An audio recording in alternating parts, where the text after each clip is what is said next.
OPEC and its partners, including Russia, need to extend their oil production cuts for at least 3 more months to keep crude prices at current levels, according to UBS Group AG. Just out of necessity they will stick together. Falling back to the old scheme with decent US shale supply growth expected for next year is not an option. While oil returned to a bull market last week, it's still trading at half mid-2014 levels on concern that output curbs by the Organization of Petroleum Exporting Countries and its allies won't be sufficient to clear a global surplus. The group's current agreement expires at the end of next March, and as yet there's no decision on extending or deepening the cuts.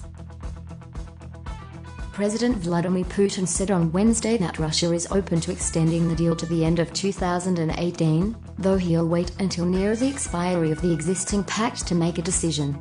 His comments, the strongest signal yet that the Kremlin is willing to redouble efforts to lift global energy prices, came as Putin prepared to welcome King Salman bin Abdulaziz of Saudi Arabia to Russia for the first time this week.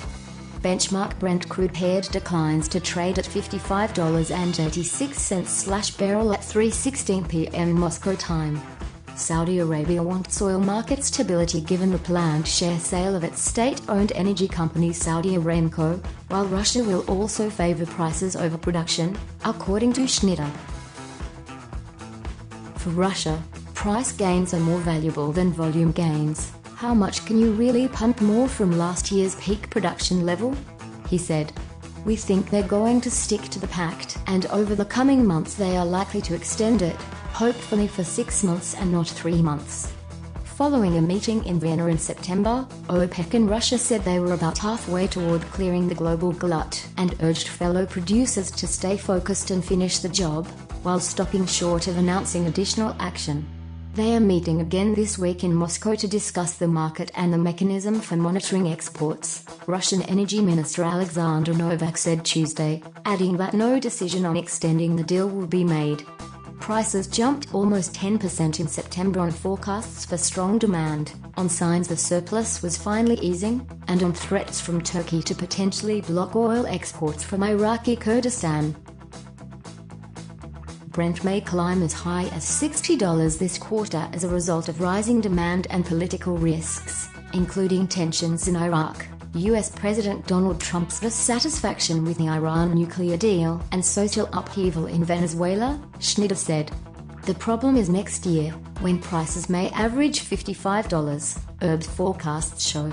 At current prices, oil production in the US may increase by as much as 800,000 barrels per day, or 1 million barrels per day when including natural gas liquids, according to Schneider.